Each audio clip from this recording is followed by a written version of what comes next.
One of the first videos I ever made on this channel was titled Why LeBron James is Still Not the GOAT, and I made that shortly after the 2020 NBA Finals, where LeBron won his fourth championship and fourth Finals MVP after a very impressive playoff run.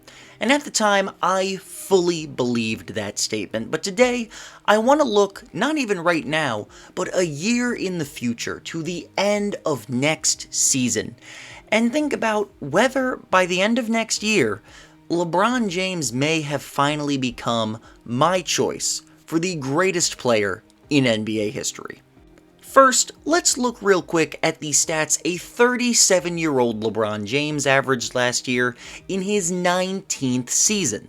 Last year, LeBron James averaged 38 and 6 with 1.3 steals, and he did this on 52% shooting from the field, as well as 36% from 3 on by far the most threes he has shot in his entire career. So going into next season, LeBron James only needs to average 22 points a game for 60 games to pass Kareem Abdul-Jabbar all-time in scoring. I think that is a pretty reasonable accomplishment for a guy who just gave you 30 a game while playing 37 minutes.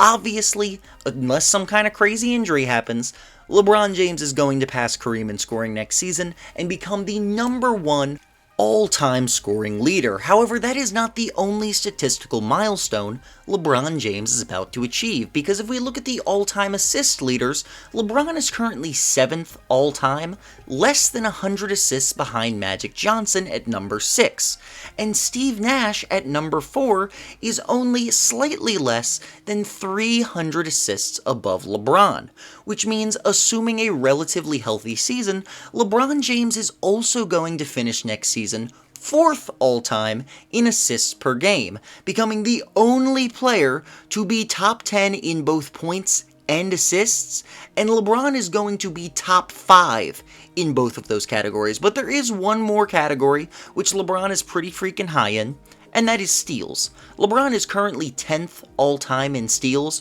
with 2,136, and 8th all-time is Clyde Drexler with 2,207.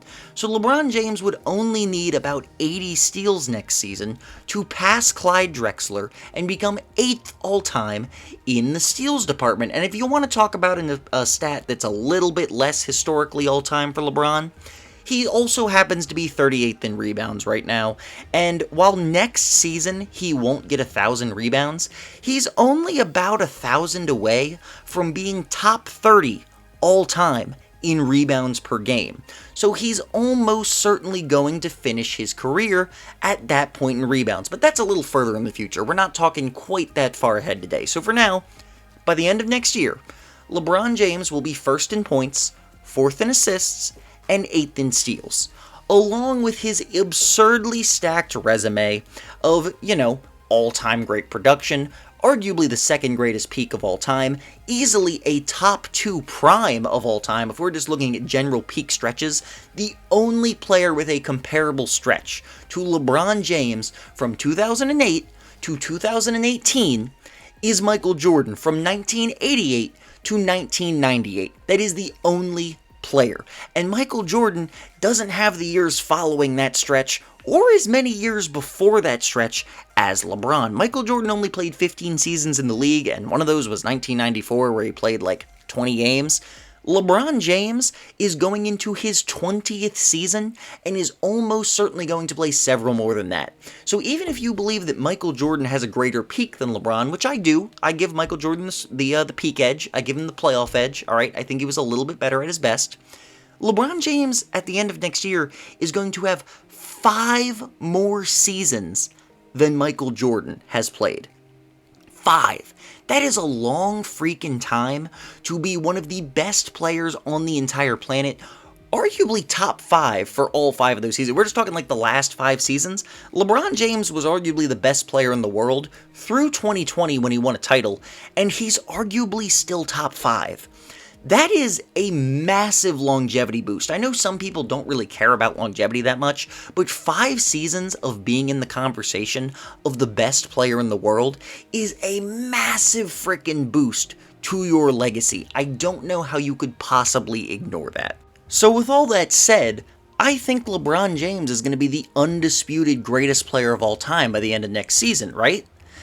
Not exactly. So, it's more so the idea that I'm much more willing to entertain him as the GOAT. I think that because he has the clear-cut longevity argument, I'm sorry, but you really can't argue Kareem at this point, especially once LeBron passes him in scoring. Like, if that was the last bar for you, it's dumb of you to have waited this long, but at that point, there's going to be no case for Kareem anymore. There isn't. LeBron is clearly the longevity GOAT. Rusty Buckets talked about this recently.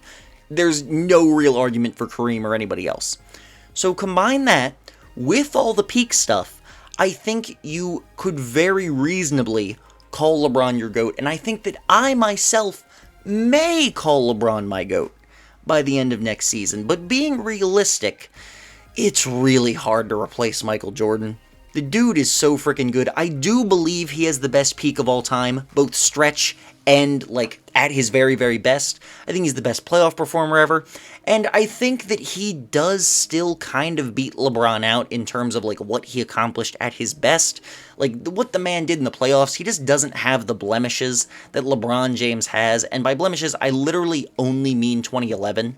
Like, if LeBron James just went out and played average and they won the title in 2011, he would be the GOAT, pretty clear-cut. But because he has that one big mark against him, and Michael Jordan doesn't have any real marks against him in the postseason, I know morons will sit there and argue 1995, but, like, newsflash, if you argue that against Michael Jordan, to say that he's worse than LeBron, you're a moron. That is not the same as 2011 whatsoever.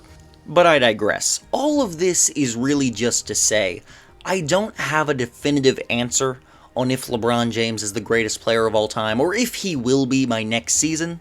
But at this point, and especially by the end of the 2023 season, when he has all these absurd statistical achievements, he has solidified himself as far and away the greatest player of all time if the conversation is focused around longevity. I think that the NBA community should, not that they're going to, but should be willing to accept both LeBron and Michael Jordan as the GOATs equally, and should be at a point where neither choice is seen as an actual incorrect answer, just one over the other being a matter of preference based off specifically what you prefer. Pure peak, or the second best peak ever with significantly better longevity. That is my take here. I know this is a roundabout video to still not give a definitive answer, but that is my opinion. LeBron James is very arguably going to be my GOAT by the end of next season, and I think that if you are still in a place by then where you cannot accept him as the GOAT whatsoever, you really need to check your bias. Thank you for watching.